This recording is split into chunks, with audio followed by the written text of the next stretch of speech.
O Jornal do Meio-Dia está de volta e a Prefeitura de Várzea Grande assinou um termo que cria o Comitê Interinstitucional de Recuperação de Ativos, chamado CIRA, no âmbito municipal.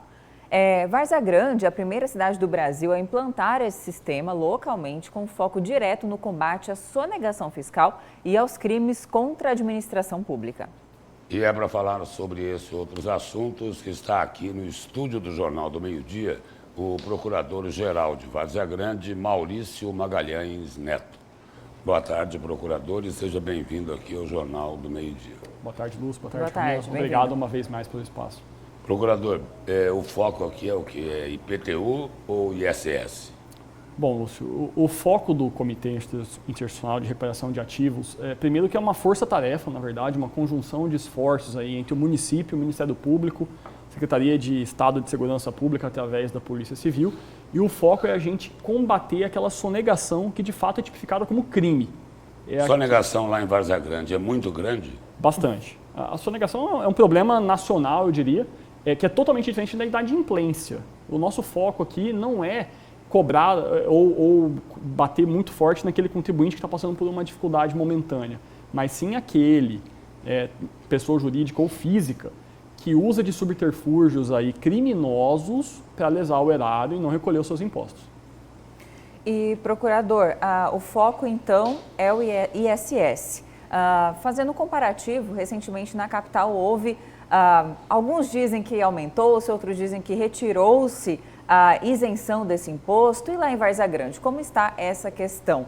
Para algumas empresas, por exemplo, hoje o cenário é de incentivo justamente a vinda de novas empresas para aquecer a economia? Bom, inicialmente, então, o foco do comitê, e a gente tem uma reunião semana que vem até para discutir esses objetivos, o foco recai sim sobre o ISS. E eu preciso dizer que o foco maior pelo ISS, não porque ele seja mais importante, mas porque, por conta da reforma tributária, os municípios hoje têm a exigência mandatória em aumentar a sua arrecadação de ICMS, porque essa arrecadação de 2026, 25, 24 e também 27, que vai ditar a porcentagem que o município vai ter de recursos dos fundos que foram criados pela reforma tributária para suprir a queda de arrecadação que a gente vai ter. Então é crucial que a gente apresente esse resultado.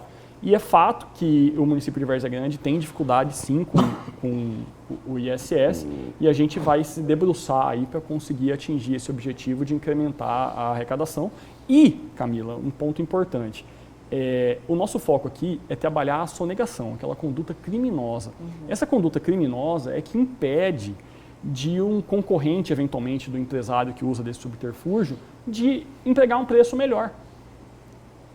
Esse tipo de sonegação... Concorrência desleal. Isso, esse tipo de sonegação, ela permite a concorrência desleal. Ela permite esse desequilíbrio. Então, um efeito que a gente espera é de tornar o ambiente para negócios em Várzea Grande mais saudável. E arrecadando menos, mas de mais gente, também reduzir os impostos. Mas hoje existe essa isenção para alguns setores ou não? Houve aumento ou também não? Do tributo, até o presente momento, desde a gestão aí, desde a assunção da prefeita Flávia e do prefeito Tião, não teve nenhum tipo de aumento de imposto, seja de ISS, seja de IPTU. Muita gente vai me perguntar, mas Maurício, o IPTU subiu. De fato, o IPTU subiu, mas pela planta genérica que foi aprovada em 2023. Ela só entrou em vigor em 25, entrou um outro pedaço em 26 e vai terminar de entrar em vigor em 2027. Procurador, em 2025, no ano passado, quanto foi a arrecadação do ISS? E aí o seguinte, em relação a esse valor total da arrecadação, qual é a previsão aí, o índice, a estimativa de sonegação? Lúcio, excelente pergunta. Primeiro que o ISS é um imposto que está ligado inerentemente à atividade econômica.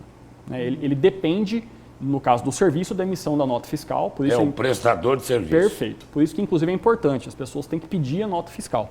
E o ISS está muito ligado a essa atividade econômica.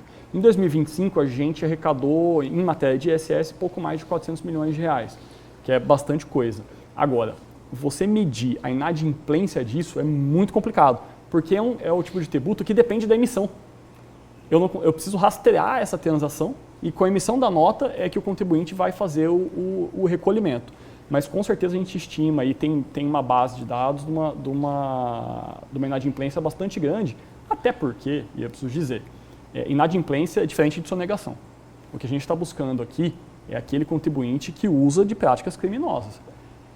Nós também entendemos que num cenário econômico como o Brasil, tem contribuintes que vão ter certa impontualidade nos seus pagamentos. E para isso, existe refis, existe parcelamento, existe programa de incentivo nosso para regularização desses débitos. Eu sei que o foco dessa nova modalidade em Várzea Grande, no caso o comitê, é o ISS. Mas não podemos deixar de falar do IPTU, que sempre foi conhecido em Várzea Grande por, infelizmente, não ser devidamente pago por muitos munícipes. Continua dessa forma, procurador? Vocês têm buscado maneiras de mitigar isso? Ou há muita isenção de fato? Bom, infelizmente, vou começar respondendo do final. Não, existem as isenções legais, sim, naturais. Mas, infelizmente, de fato, o IPTU é um tributo que a gente consegue rastrear uma impontualidade bastante expressiva. E isso impacta nos serviços, né? Com certeza. Contrapartida. Com certeza, porque o município, ele, ao contrário da União, que tem a máquina de imprimir dinheiro, que pode colocar recursos, criar recursos, o município e o Estado, ele não tem de onde tirar.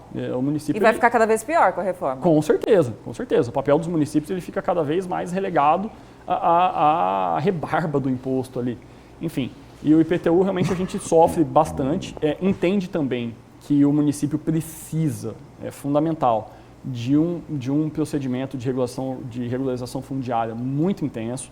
O município de Várzea Grande hoje carece muito disso, então a gente precisa entregar título para as pessoas e depois gerar o IPTU em consequência, mas a gente tem, a primeira coisa que eu posso te dizer é que existe hoje, e esse novo plano, essa nova planta genérica, ela trouxe uma justiça fiscal mais pontual ali, cobrando o valor justo de cada região, certo?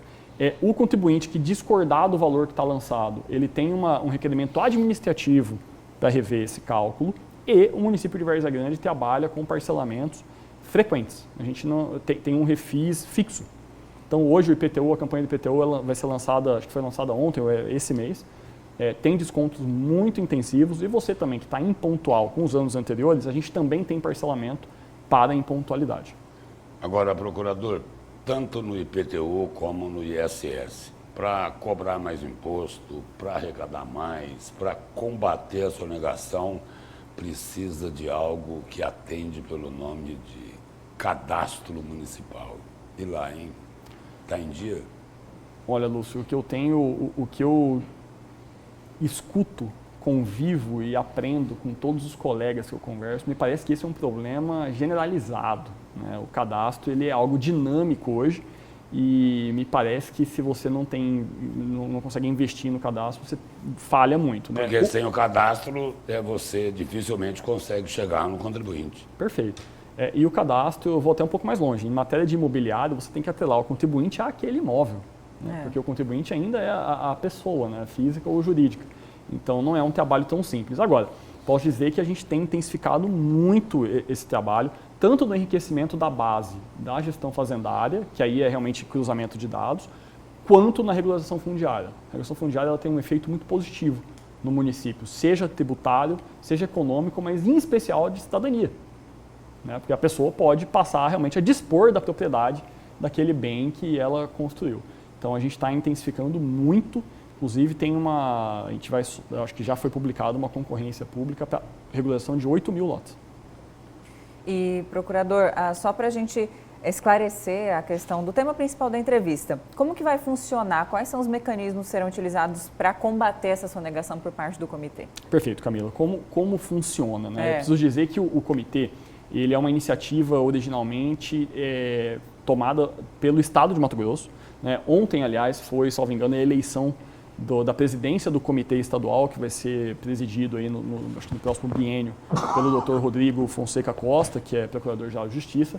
E, como eu disse, ele é uma conjunção de esforços, né?